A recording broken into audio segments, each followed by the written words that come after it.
I think it allows us as coaches to give the guys an extra day off, to shorten practices a little bit, really to better manage probably the guys' fatigue level and how much they have to exert during the week of practice. We can space it out a little bit more. Gives us a little bit more time to put everything we want to do into the week of practice without having to jam it into 3 days, because really the day before is a fairly lighter practice. So it gives us that extra day, which we've used to take some time off. We've given the guys a day off every week and just let them get away from the rink and not have to come down and put their stuff on and have to go through the daily grind. Not that there isn't value in that, but certainly I think there's as much value at this time of the year in rest. It's been, like you said, quite a run. It's pretty special to back-to-back years winning the ECAC East and also hosting NCAAs. It's obviously something that we set as a goal at the beginning of the year, so we're in a good spot now. You mentioned some of the highlights of the year, Frozen Fenway, last year's tournament win. It's been a great 2-year run, and we want to keep it going, obviously. It's pretty special. We've worked hard, and we're going to keep working hard to continue our success. Senior class of 12 this year. It's a big group, so one of the biggest things is we're all involved. A lot of us live together. We see each other all the time in class together. So the camaraderie always there, and on the ice, it's not just one person or 3 people that are leaders out there. It's all 12 of us that are stepping up at different points and really pushing each other and helping push the rest of the team. We don't know who we're going to play, but what's most important is that we play to the greatest of our abilities.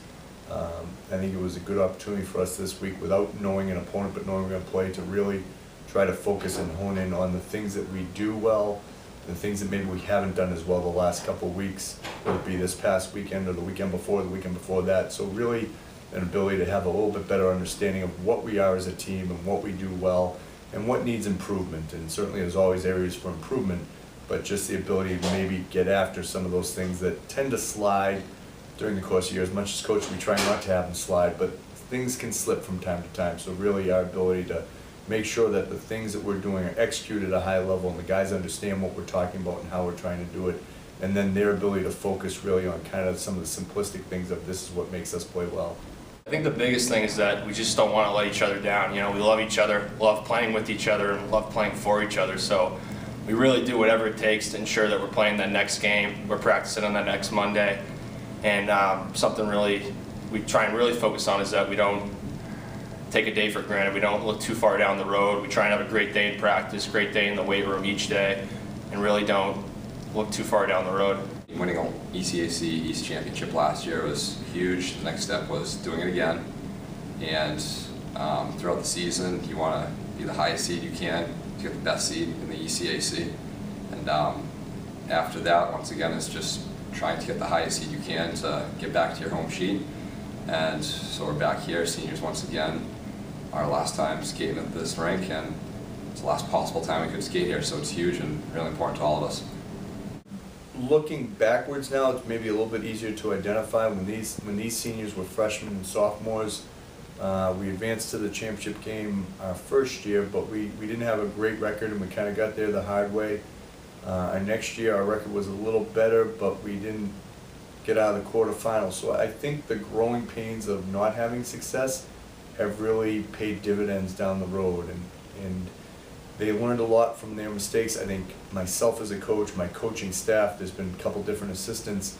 We learned really about what we needed to do to be better, and programs that we saw that were having a lot of success at Amherst, Plattsburgh, and Norwich. Teams in our league, UMass Boston, and kind of really said, okay, what are they doing well? How are they performing at such a high level, and how do we get back to that? And so I think it's a special group because they were here for a little bit of a downtime, and our downtime certainly wasn't rock bottom of the earth, but it was difficult. I think just having gone through the difficult times, having pulled themselves out of it, having seen what last year's team was able to accomplish with maybe a little bit of rededication on their part, certainly from my part, from the coaches doing a much better job coaching them, hopefully having them much more prepared. To be able to see them get some fruits of their labor is certainly very rewarding, and that's where the credit goes to them. We take great pride in good all-around team defense, so you can kind of look at Jamie, obviously between the pipes, is a stud. You can look at the D and say that, we're doing great, we're putting up great numbers or whatever, but it's just great team defense all around. It's great forwards getting in hard in the forecheck, back checking hard, and just total team defense, playing hard at the puck, doing all the little things, blocking shots, taking hits to chip pucks out, really doing whatever it takes to win games and keep the puck out of our net. Our offense is pretty much just all four lines. You don't see just first and second line scoring. Against UMass Boston, you get a huge goal from Patty Guerrero, fourth liner. So we have fourth liners, third liners, Max Franklin scoring. So you get a lot of goals from all four lines, which has helped us really win battles at the end of the game, third period goals, and really playing 60-minute games. Coach has always said every week we want to focus on us, not too much on our opponent. Obviously, regardless of who we play, they're going to be a great team. They're going to come in here and want to beat us. But we really, so far this week, we've been just kind of taking care of ourselves, staying focused, working on things that we usually work on. We've had a great Monday, Tuesday. We had a good lift. We're about to have a good practice today and a good lift today. So whether we play Bowdoin or Oswego, we know what they're going to do. They're going to be a great team. They're going to come in hard. So we're really just taking care of ourselves and staying focused on what we have to do to be successful.